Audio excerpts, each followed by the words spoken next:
बहुत सारी जगह ऐसा देखा गया है कि नमाजी कोताहियाँ कर जाते हैं, जिसकी वजह से नमाज नहीं होती या फिर उस नमाज का अजर कम होता है।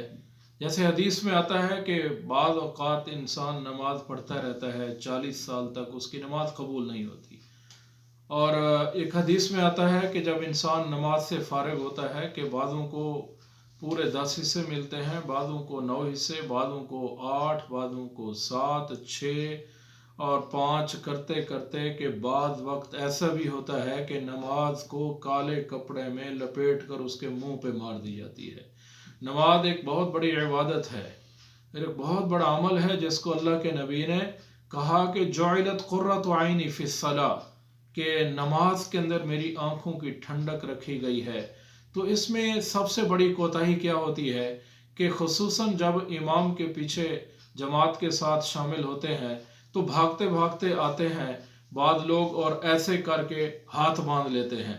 तो तकबीर तहरीमा जिसका कहना फ़र्द है, यानी नमाज शुरू करते वक्त अल्लाहु अकबर कहना ये फ़र्द है, हाथ उठाना ये सुन्नत है।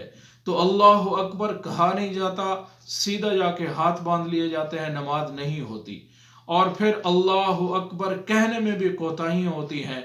तो बाद लोग कहते हैं अल्लाहु अकबर, बस बा की और रा सुनाई नहीं देता, रा अदा भी नहीं होता, बल्कि पूरी तरह कहना चाहिए अल्लाहु अकबर। और फिर उसके बाद सना पढ़ी जाती है, तावुज़ पढ़ा जाता है और तस्मिया पढ़ी जाती है। और उनमें के पढ़ने में इतनी तेज़ी होती है कि जैसे कोई पीछे लगा हुआ, कोई बड़ी सख्त इमरजेंसी है। फिर सूरत फातिहा इतनी तेज़ी के साथ पढ़ी जाती है कि भाई वो 1 मिनट नहीं गुजरने पाता, 2 रकातें मुकम्मल हो जाती हैं। तो इस तरह की नमाज़ों की अल्लाह को ज़रूरत नहीं है।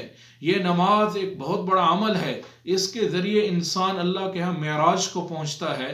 तो इसकी अदायगी एहतमाम के साथ और आराम से ज़रूरी है। अल्लाह अकबर पूरा अदा करना, आहिस्ता आराम आराम से सना पढ़ना, तावुज़ पढ़ना, तस्मिया पढ़ना और सूरतुल फातिहा पढ़ना। और फिर रुकू में गए तो रुकू में तस्बीह सुकून के साथ करना, सुब्हान रब्बियल अज़ीम, सुब्हान रब्बियल अज़ीम।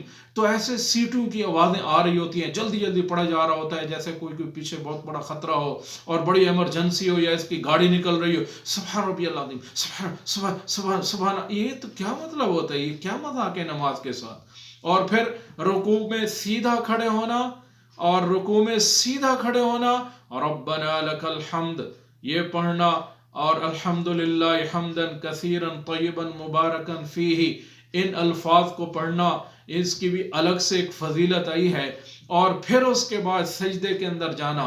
तो बाद वक्त देखा जाता है कि बंदा रुकू में जाता है और बड़ी मुश्किल से सीधा खड़ा होता है, ठक सजदे में लगा, तो ये कौमा उसने अदा नहीं किया जो कि वाजिब होता है, जिससे नमाज नहीं होती। इसी तरह सजदा किया और सजदे में भी तस्बीहात को सुकून के साथ पढ़ें, और फिर दूसरे सजदे में जाने से पहले सुकून के साथ बैठे, जिसे जलसा कहा जाता है, ये भी वाजिब होता है। तो ये बाद वक्त देखा जाता है कि नमाजी ऐसे सजदा करता है, बड़ी मुश्किल से ऊपर सीधा होता है, रोज ठक लगा दूसरे सजदे में, तो इससे नमाज नहीं होती, वाजिब छूट जाता है। तो इसी तरह अत्तहियात के अल्फाज को सुकून के साथ अदायगी के साथ इस्तेमाल करना, कोशिश करें तर्जमा याद कर लें इनका, तो नमाज के अंदर अंदर ध्यान रहे ध्यान रहे ध्यान रहे। ये नमाज एक ऐसा अमल है कि जिसका असर इंसान की अपनी ज़िंदगी के ऊपर भी पड़ता है जब सही तौर पे अदा करे, और इज्तमाई मामलात के अंदर भी इसका असर पड़ता है।